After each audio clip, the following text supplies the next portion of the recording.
Hello, I'm Archibald Chesterfield III. Fuck.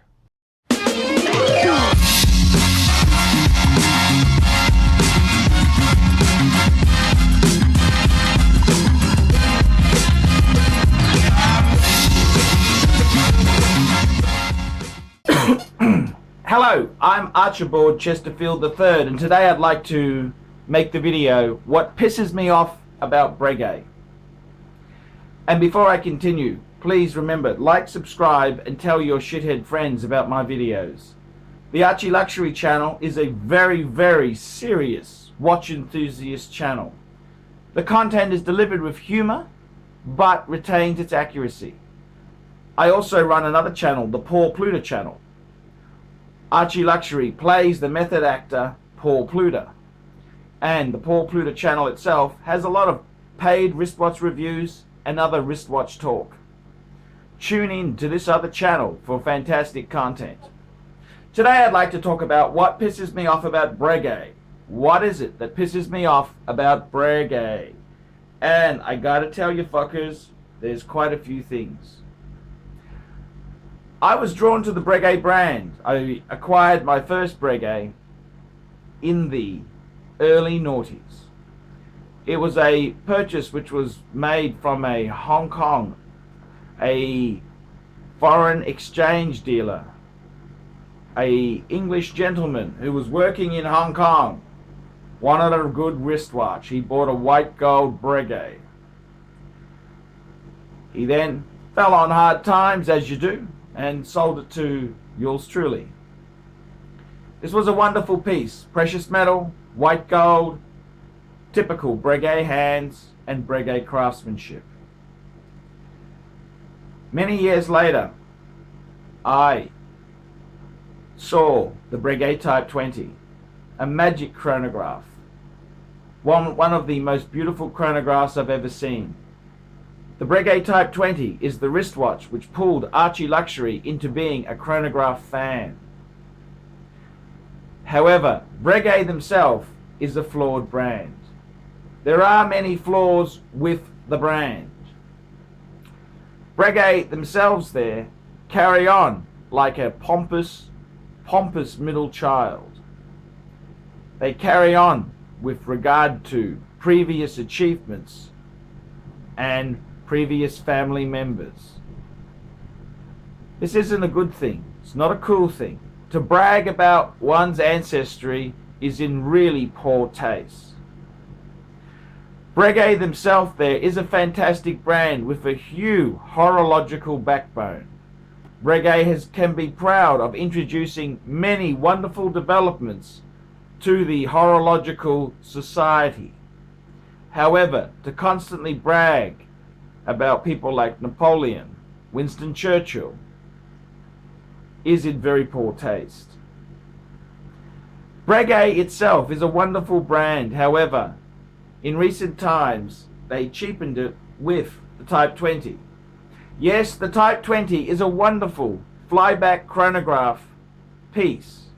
However, it's a cams chronograph, which is really quite a shame, because I really think Breguet should have upped the ante and offered a column wheel chronograph for a little bit extra money.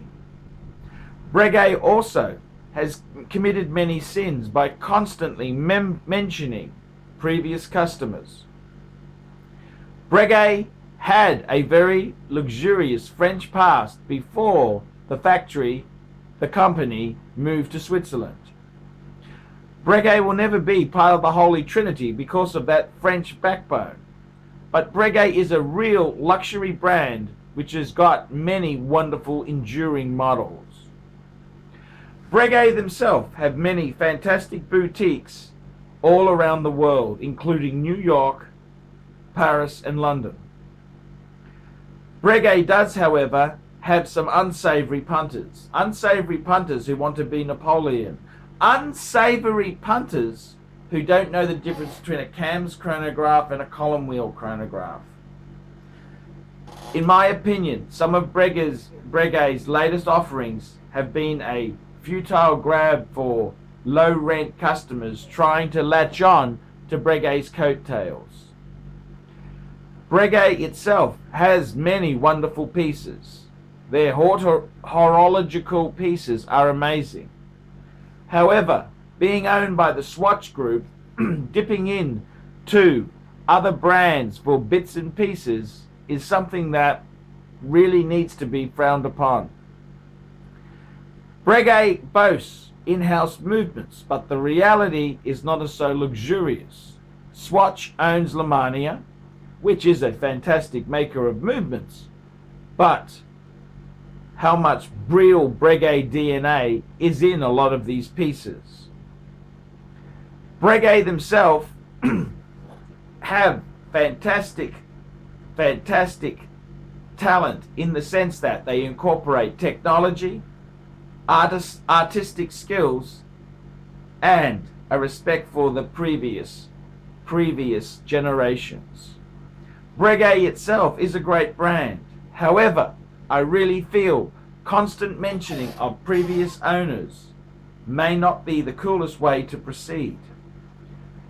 Breguet's attempt to get these customers with lower end, cheaper models is really a bad grab at IWC and Rolex.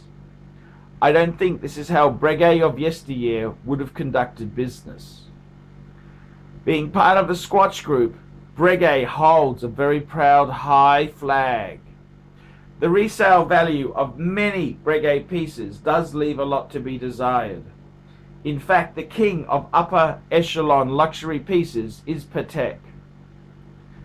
Patek holds this mantle very, very strongly.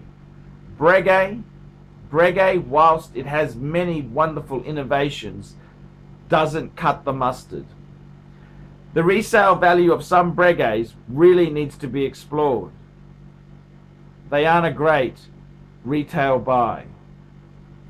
In fact, it's best to leave them to the side. Buying Breguet on the used market can be a sensible purchase, but one needs to realize how much real DNA from old Breguet is in new Breguet. Has the Swatch Group ridden this curtail for far too long? I'm ArchieLuxury, discussing what pisses me off about Breguet.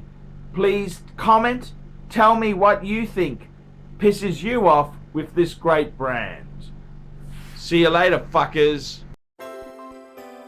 We specialize here in pre-owned Rolex watches. Rolex watch is a very special timepiece, and we always do the servicing exactly as factory specifications. We buy a pre-owned piece and we put it into brand new condition. We have Rolex certified technicians working on that. We completely disassemble the piece, we adjust and polish and change every single part of the watch. You have to have certified watchmakers that know what they're doing. If you have an expensive car, you're just not going to bring it to any mechanic that doesn't know what they're doing. You spend $5,000, it's like if you put money in the safe deposit box. And 1 or 2 years from now, you will keep having your $5,000. We have to spend a lot of money to get all this equipment together, but makes me feel I'm doing what I'm supposed to do. It's not a question of money, it's my passion. Jewelers on time, simply the best.